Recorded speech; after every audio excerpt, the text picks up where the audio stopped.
Olá, boa noite. Estamos começando mais uma das nossas palestras de quinta-feira. O nosso tema, a gente está continuando, né, o da semana passada, que é a Carta de Meneceu sobre a felicidade de Epícoro. Epícoro nasceu no ano 341 depois de Cristo e ele é um dos filósofos que pensam sobre como a gente tem que viver a nossa vida, né? Ele é importante porque ele não é porque ele está pensando a realidade metafísica, né? Como Platão ou como Aristóteles. Epícoro era um filósofo pragmático. O que eu quero dizer com pragmático? Ele pensava como a gente deve viver na nossa vida, no nosso dia a dia, na nossa manhã, de acordar até dormir, para ser uma pessoa melhor e, no caso, né, desse texto específico, para ser uma pessoa melhor e alcançar a felicidade. Né? A gente tem um vídeo já com a primeira parte, essa é a segunda parte, em que a gente vai falar sobre o espírito. Epícoro fala que a virtude ela emana do espírito. E essa virtude ela é inseparável da felicidade. Não é possível ser feliz, não é possível ter essa experiência de felicidade se nós não vivemos em virtude. O que ele quer dizer com isso? O mal não é feliz.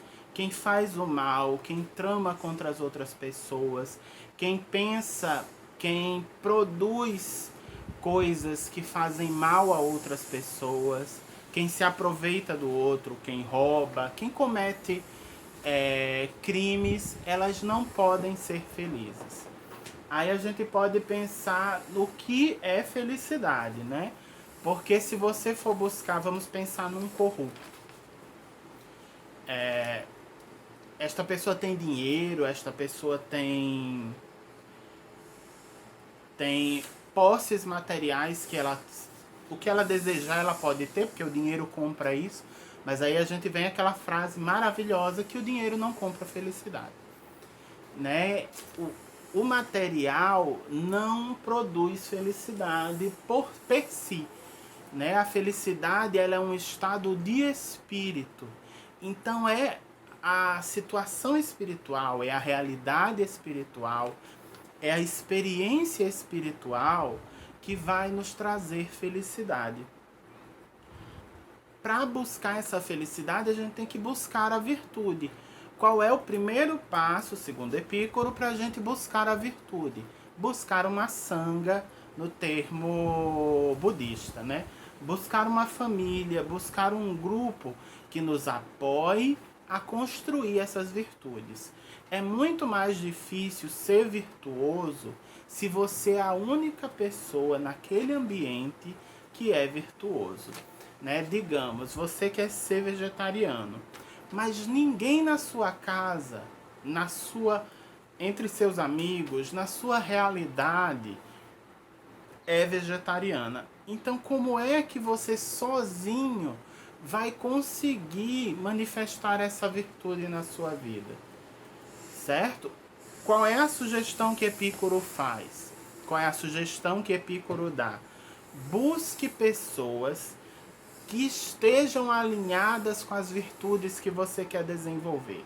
Né? Você quer emagrecer, você quer se tornar o novo fisiculturista, busque andar com pessoas que procuram a mesma coisa que você. Esse é só um exemplo, tá, gente? Não estou dizendo que isso é uma das virtudes que Epícoro está propondo. Se você quer ser honesto, ande com pessoas honestas. Se você quer ser sábio, caminhe ao lado de pessoas sábias. Se você quer buscar este caminho de felicidade e de sabedoria, caminhe ao lado de pessoas que estão nesta busca de sabedoria e de felicidade. A convivência com o semelhante, com aquelas pessoas que têm a virtude que você está buscando, desperta em você essa virtude, desperta em você essa qualidade. Então, estar ao lado de uma sanga é muito importante. Só que aí você pode pensar, então eu tenho que procurar as pessoas perfeitas. Não, porque a sanga, né, o grupo, os amigos, a família espiritual, ela é feita de pessoas que se apoiam umas nas outras. Então eu posso ter uma virtude, digamos que eu tenho a virtude da simpatia e você quer se tornar mais simpático. Aí você começa a andar mais comigo. Agora eu estou procurando a virtude da inteligência. Então eu procuro você, que é mais inteligente do que eu, para andar junto. Nós dois nos ajudamos como família, como grupo, a reforçar essa virtude positiva um do outro. O contrário também é verdadeiro. As virtudes negativas de um grupo são reforçadas por pessoas que têm sempre o mesmo defeito, né? Então, um grupo de amigos que gosta muito de sair para beber, eles se reforçam nisso. Um reforça esta característica no outro. Né? Quando aquela pessoa destoa, ela acaba não saindo tanto com aquele grupo.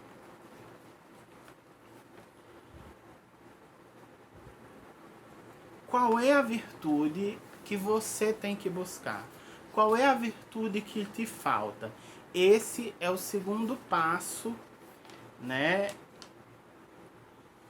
que o espírito precisa ter, essa ação espiritual que precisamos ter para alcançar a felicidade. Autoconhecimento. Eu preciso saber qual virtude me falta, qual o defeito que eu tenho em excesso. Esse conhecimento permite que eu caminhe por uma certa direção, que eu caminhe para um bom lugar. E é bem interessante porque isso não é uma frase, não é um conhecimento novo de Epicuro, mas o diferencial de Epicuro é que ele fala também que os seus desejos, eles são extremamente importantes. Se você não sabe nem o que você quer, o que você deseja, o que você ama, o que você precisa para a sua felicidade, como é que você vai encontrar a virtude que te leva àquela felicidade? Se você... Qual é a lógica para a nossa sociedade? Nossa sociedade impõe para as pessoas formas, pacotinhos de felicidade. Elas dizem, a nossa sociedade diz que a gente precisa de um carro assim, assim, assado, uma casa desse jeito, uma família desse jeito, né? A família do comercial de margarina. A nossa sociedade diz isso. Se você não tem esse quadradinho, se você não tem todos os elementos para formar esse quadro, você não pode ser feliz.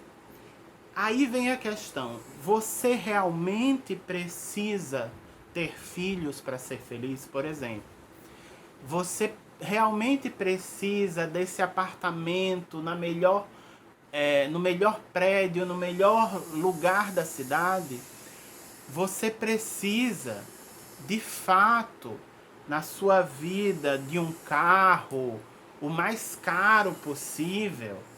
Você precisa, de fato, dessas coisas? Ou essas coisas foram apenas colocadas na sua cabeça pela uma sociedade e você está repetindo isso como se fosse real? E não é.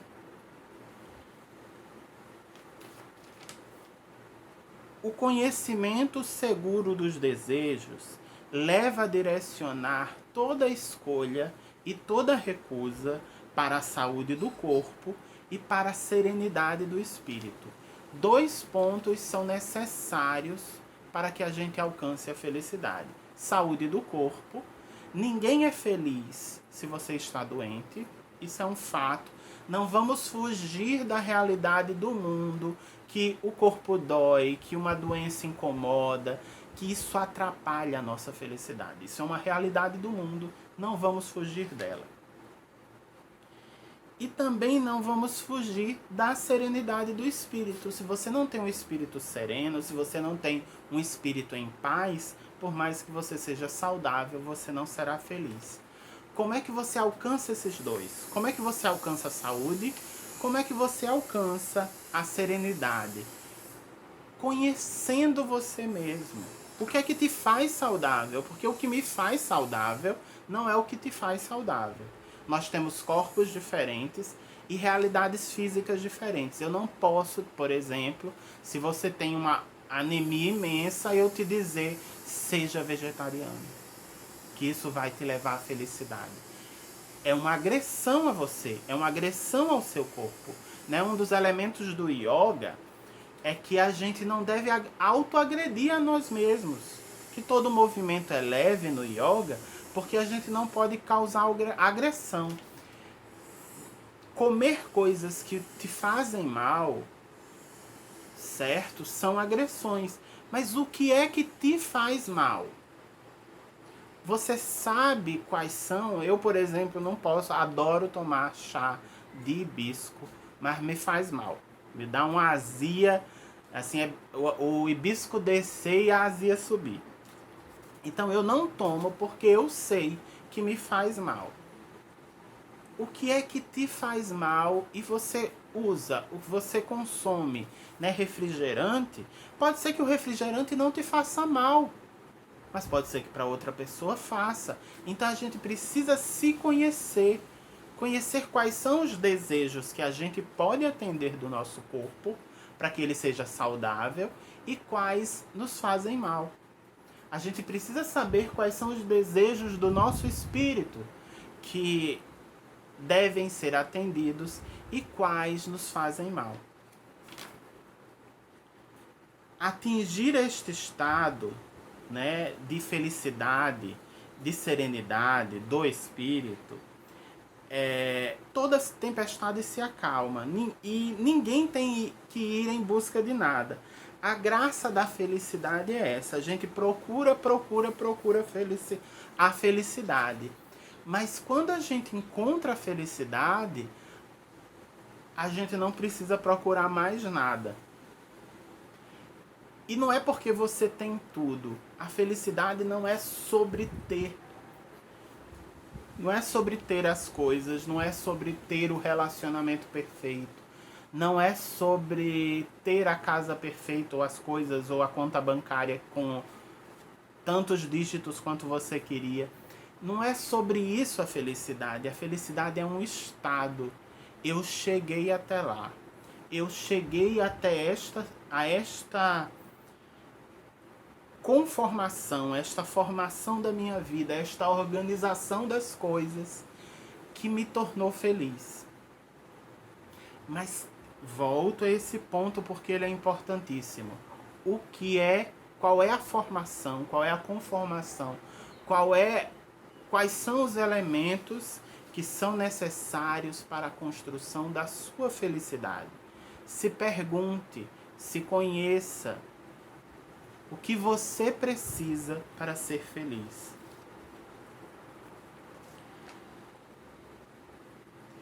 Quando a gente é feliz, a gente não procura nada que não seja para o bem do nosso corpo e da nossa alma. Né? A felicidade é esse estado de benevolência. A felicidade é este estado em que você se encontra numa paz que envolve o seu corpo e o seu espírito. Não vamos abandonar o corpo. Né? A gente tem muito espiritualista por aí largando mão do corpo. O corpo não é necessário. O corpo não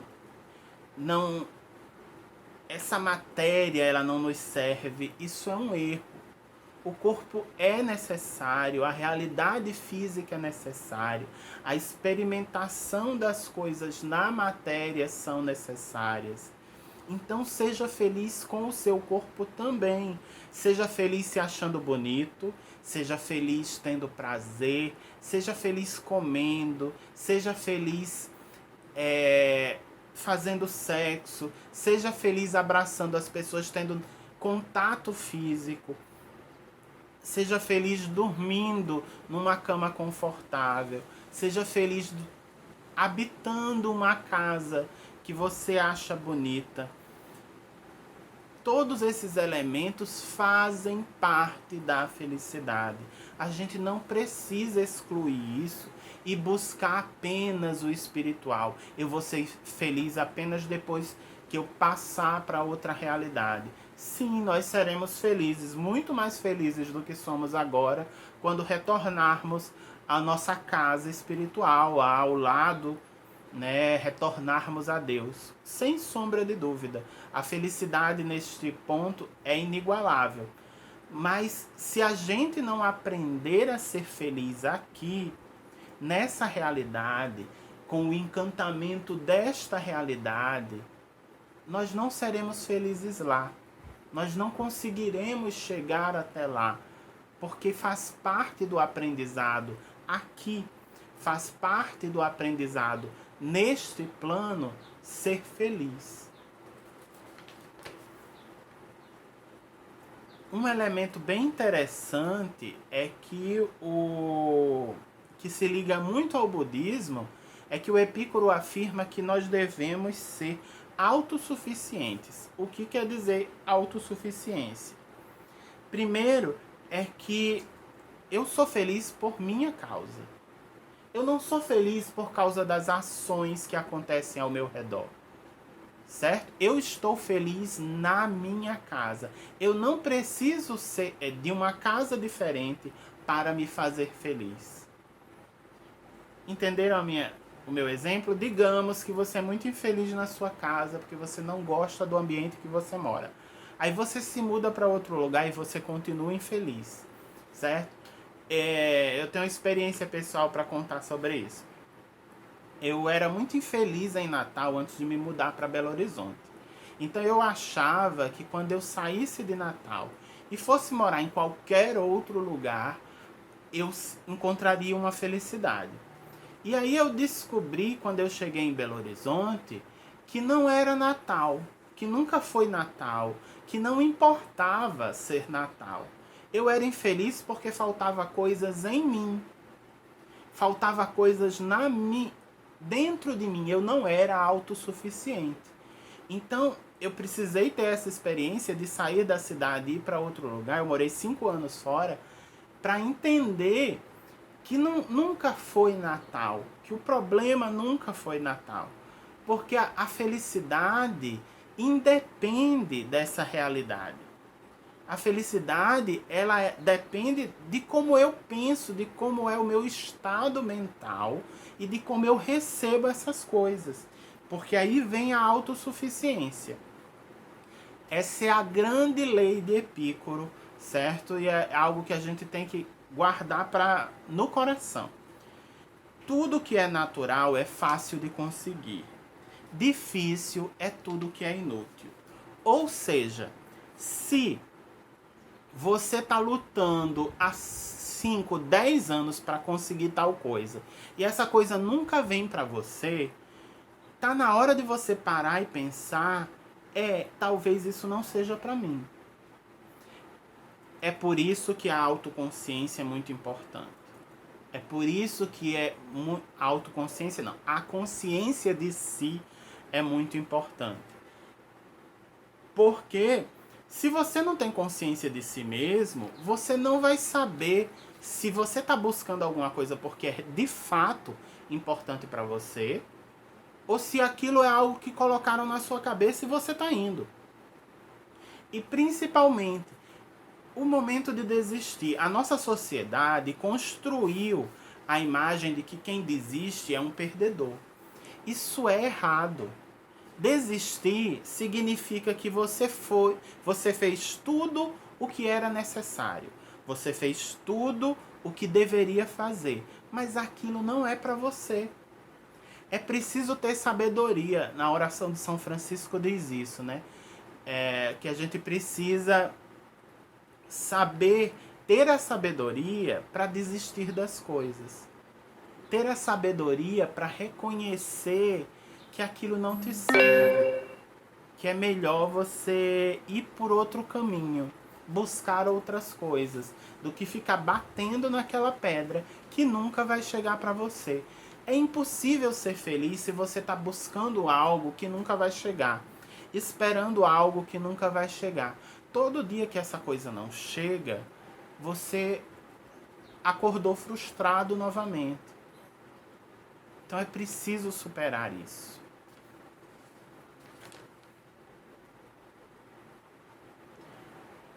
Outro ponto para ser autossuficiente é que a gente precisa se contentar com pouco. A realidade é essa, gente.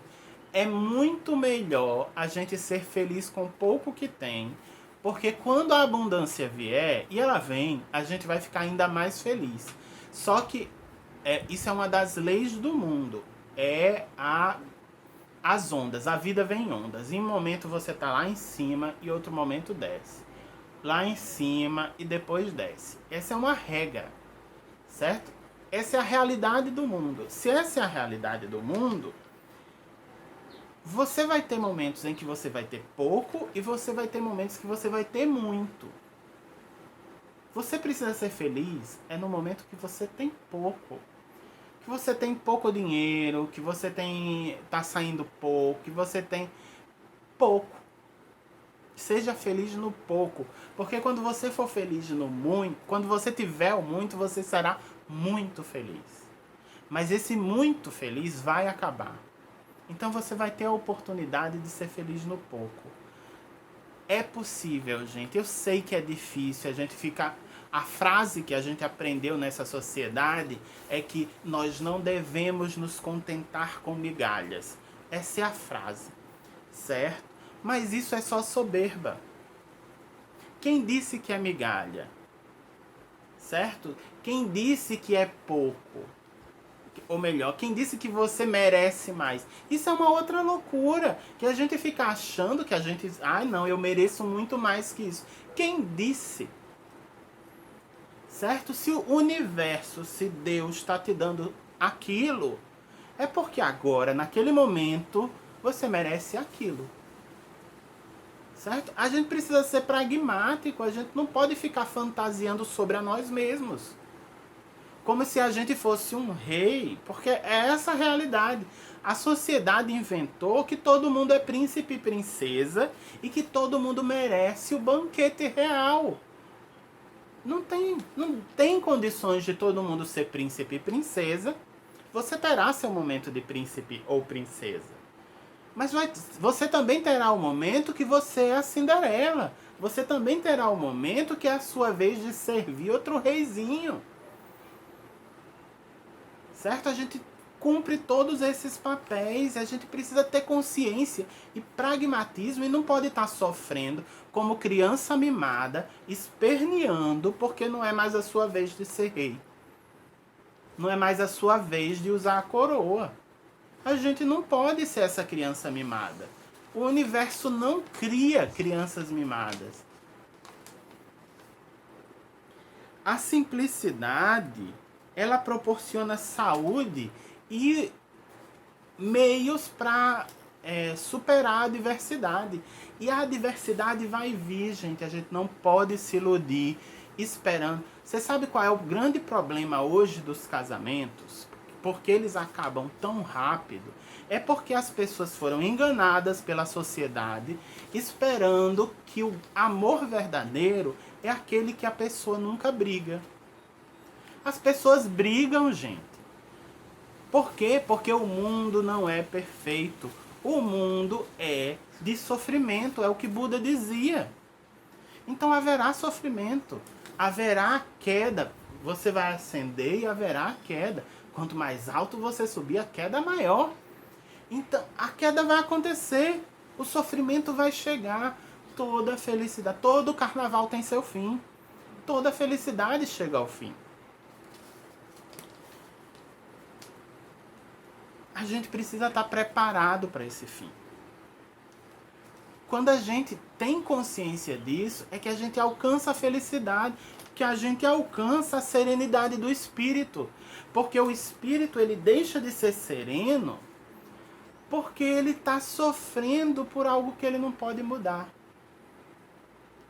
E o que o espírito não pode mudar, nunca poderá, nunca vai conseguir, é que o mundo é um mundo de sofrimento, que a nossa realidade é uma realidade de dor.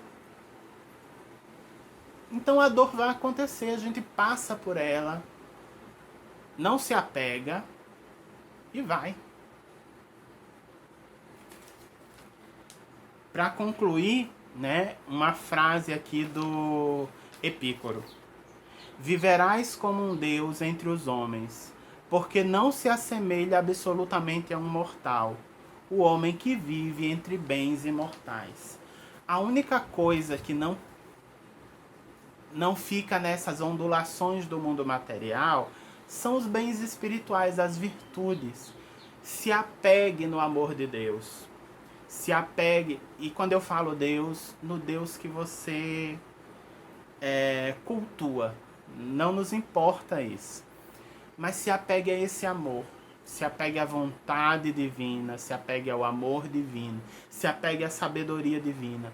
Essas três constantes nunca vão te abandonar. Certo? E se você se manter agarrado a essas três constantes, você vai viver como um Deus entre homens. Porque as pessoas estarão sofrendo com essas besteirinhas daqui. Com essas besteirinhas deste mundo. E você vai estar andando acima disso, com sua cabeça erguida. Porque essa lama do mundo não te toca mais. Certo? Porque ela é pequena, porque ela não nos ofende, ela não nos machuca. Ela só passa por a gente. Permita-se ser essa pessoa. É possível ser essa pessoa. Certo? Vamos encerrar hoje por aqui. Tenham uma boa noite. E eu sou Luiz. Até a próxima quinta-feira.